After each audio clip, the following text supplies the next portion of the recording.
जय हिंद दोस्तों, रक्षित खन्ना के इस चैनल में आपका स्वागत है। दोस्तों, जब से OROP 2 पेंशन टेबल आई है, उसके बाद से जगह जगह धरने दिए जा रहे हैं OROP 2 की पेंशन टेबल की गलतियों को लेकर, जिसमें JCOs को, SCOs को कुछ भी फायदा नहीं मिला। अगर आप OROP 1 पेंशन टेबल उठा के देखें, उसमें भी आप देख सकते हैं JCOs, SCOs की बढ़ोतरी पेंशन में, नाम मात्र की बढ़ोतरी, मामूली सी बढ़ोतरी, मिनिमम बढ़ोतरी। दोस्तों, ये जो भी आपके साथ हो रहा है, ये गलत हो रहा है।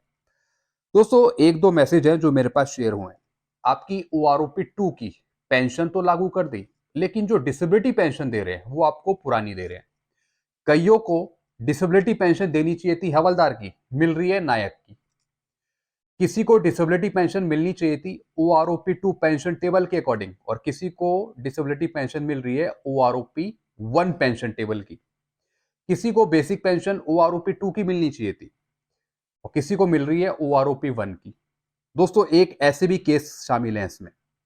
किसी को एक्स ग्रुप की पेंशन मिलनी चाहिए थी, किसी को मिल रही है वाई ग्रुप की।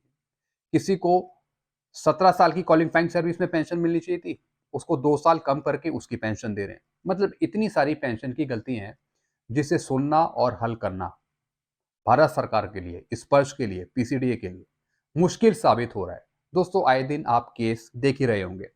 किसी के कॉरिजेंडम PPO में 2 करोड़ की राशि मौजूद है, किसी की ग्रेजुएटी 3 करोड़ के आसपास है, किसी की बेसिक पेंशन हवलदार की होनी चाहिए थी, वो मिल रही है नायक की। बहुत सी गलतियां हैं। दोस्तों, मैं आपको एक दो मैसेज दिखा रहा हूं। यहां पे सबसे पहले कुलवंत सिंह पन्नू जी ने लिखा है, डियर माई बेसिक पेंशन ₹24,825। दोस्तों, एक ये नायब सूबेदार की बेसिक पेंशन है OROP 2 के अकॉर्डिंग। इनकी डिसेबिलिटी भी है और वो है 50%। यानी जो इनको डिसेबिलिटी मिलनी चाहिए थी 50% करके, वो मिलनी चाहिए थी 24,825 के अकॉर्डिंग, OROP 2 के अकॉर्डिंग। लेकिन इनको डिसेबिलिटी मिल रही है पुरानी बेसिक पेंशन के अकॉर्डिंग, OROP 1 पेंशन टेबल के अकॉर्डिंग। अब ये पूछ रहे हैं क्या करा जाए। दोस्तों, इनको शुरू से ही नुकसान हो रहा है। यानी जब से 1/7/19 से, जब से इनकी पेंशन रिवाइज हुई है OROP 2 के अकॉर्डिंग, जब से ही इसका एरियर भी देना पड़ेगा डिसेबिलिटी के डिफरेंस का। चूंकि डिसेबिलिटी ही इन्हें गलत मिल रही है, इसके हिसाब से इनको नुकसान हो रहा है। दोस्तों, ये पेंशन ले रहे हैं बैंक से, तो इन्हें कांटेक्ट करना पड़ेगा CPPC से। चाहे तो CP ग्राम के थ्रू दोस्तों ये कंप्लेंट डालेंगे, चाहे तो ये बैंक जाएंगे। मतलब कांटेक्ट इन्हें पेंशन सेंसनिंग अथॉरिटी को ही करना पड़ेगा, जहां से इनकी पेंशन आ रही है। तो मेन जो ये कंसल्ट करेंगे वो करेंगे CPPC से। दोस्तों, एक तो ये मैसेज मैंने आपको समझाया। दूसरा मैसेज है, जैसा आपको पता है नेवी के जो रैंक हैं, पेटी ऑफिसर, उनको आर्टिफिशियल 5 की पेंशन दे रहे थे।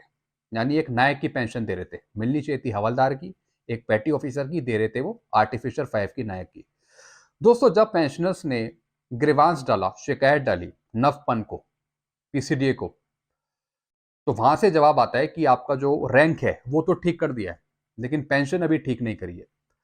उसके बेस पे पेंशनर एक और शिकायत डालते हैं। फिर नवपन से रिप्लाई आता है कि आप हमें यूजर आईडी और पासवर्ड शेयर करिए। दोस्तों, इस तरीके की जो चीजें हैं वो फ्रॉड भी हो सकती हैं। चाहे कोई भी आपसे यूजर नेम पासवर्ड मांगे, स्पर्श का आपको किसी के साथ भी शेयर नहीं करना। भले ही वो PCDA या स्पर्श फोन करके या फिर मेल करके पूछे, आपको अपना यूजर नेम, पासवर्ड, OTP कुछ भी किसी के साथ भी शेयर नहीं करना। क्योंकि दोस्तों, आजकल फ्रॉड बहुत चल रहा है। जरा सा आप यूजर नेम पासवर्ड दे देंगे, उसमें आपकी सारी बैंक की डिटेल्स, आपकी profile, family details, service details सब कुछ रहती है। तो कोई भी गलत उपयोग कर सकता है अगर आप यूजर नेम पासवर्ड दे देते हैं। तो दोस्तों, नवपन जो है वो इनसे यूजर आईडी और पासवर्ड मांग रहा है। सबसे पहले क्यों वो मांग रहा है यूजर नेम पासवर्ड? जो ये गलतियां हुई हैं ये आपके एंड से हुई हैं, आपके द्वारा हुई हैं। तो सुधारेगा भी PCDA, स्पर्श या फिर नवपन। तो दोस्तों, यूजर आईडी और पासवर्ड मांगना ये सही नहीं है। डिपार्टमेंट के द्वारा कोई भी बैंक, कोई भी डिपार्टमेंट आपकी पर्सनल इंफॉर्मेशन नहीं मांगता, और वो भी यूजर नेम पासवर्ड या फिर लॉगिन क्रेडेंशियल्स, लॉगिन डिटेल्स कोई भी नहीं मांगता। अगर कोई मांगता है तो दोस्तों वो फिर फ्रॉड होता है।